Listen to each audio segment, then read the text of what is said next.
we divide 255 by 2 in long division method. So 2 times 1 means 2.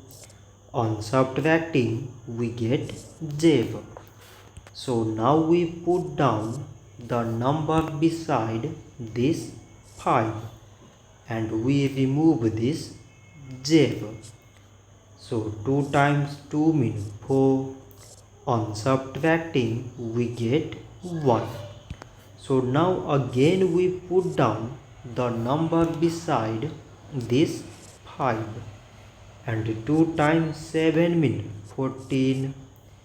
On subtracting we get 1. So now this 1 is less than 2 and there is no other number beside. So we put here decimal so that we take 0.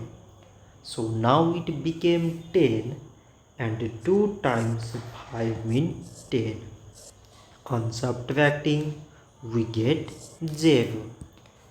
So 255 divided by 2 is 127.5.